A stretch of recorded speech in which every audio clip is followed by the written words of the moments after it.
Increasingly important is the understanding whether a woman's sexual pleasure or function is affected by a hysterectomy in a good or negative way.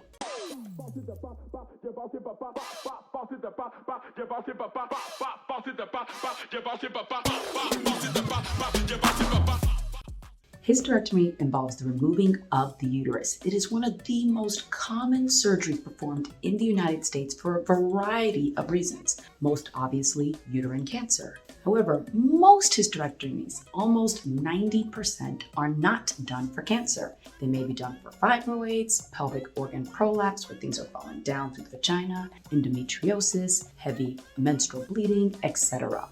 Increasingly important is the understanding whether a woman's sexual pleasure or function is affected by a hysterectomy in a good or negative way. So let's look at what the research shows so far. A study from the Netherlands evaluated 310 women before and 6 months after a hysterectomy. Hysterectomy was done either vaginally or through the abdomen, or through the abdomen but leaving the cervix. All right, anatomy lesson here. You've got your uterus, and at the end, you've got the cervix. Now, all vaginal hysterectomies have to take the whole uterus and the cervix. But if you go through the abdomen, whether it's open, a regular cut, laparoscopic with small instruments, or robotic using a robot, you have the option, then the cervix might be left intact in the body because the uterine body can be removed but leave the cervix behind. And this is called a supracervical hysterectomy.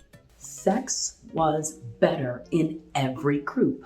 Each of these groups, 53% of women were not sexually active prior to surgery, became sexually active after surgery.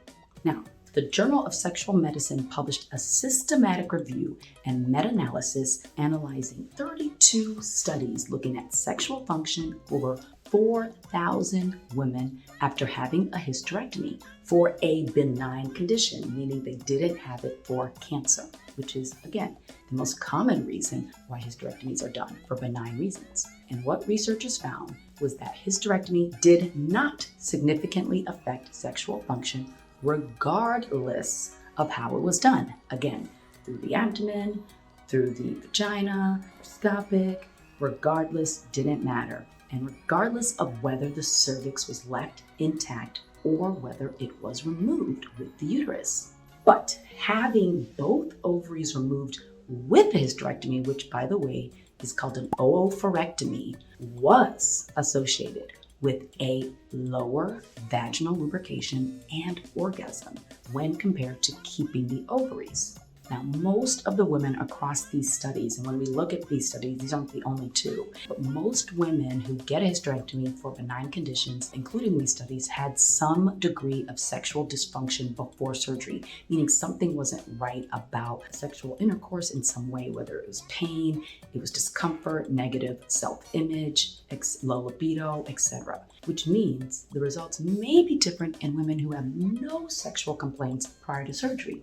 There are a few women that we know who prefer a cervical orgasm or deep orgasm. So future data should include these patients who report cervical or deep orgasm prior or who don't have sexual dysfunction prior to a hysterectomy to evaluate if those patients there is a decline in sexual pleasure afterwards. But what we know so far suggests that the vast majority of individuals report no decline and even some improvement in sexual pleasure after a hysterectomy, especially if there was sexual dysfunction prior.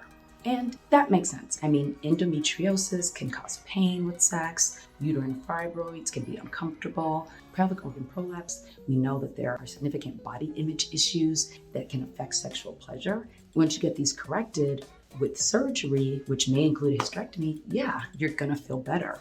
Lastly, almost all of these studies included mostly or almost exclusively heterosexual sexual encounters or heterosexual vulva owners. There may be differences, however, in how sex is experienced if we take these into consideration.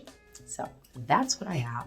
I do a lot of counseling about hysterectomies in my practice. I had one patient explicitly tell me that they wanted their cervix to remain because they indeed felt pleasure with a cervical penetration or cervical orgasm. So it's really important, I think, as physicians who do this, to make sure we talk about sexual function before surgery and how it may or may not affect it after surgery.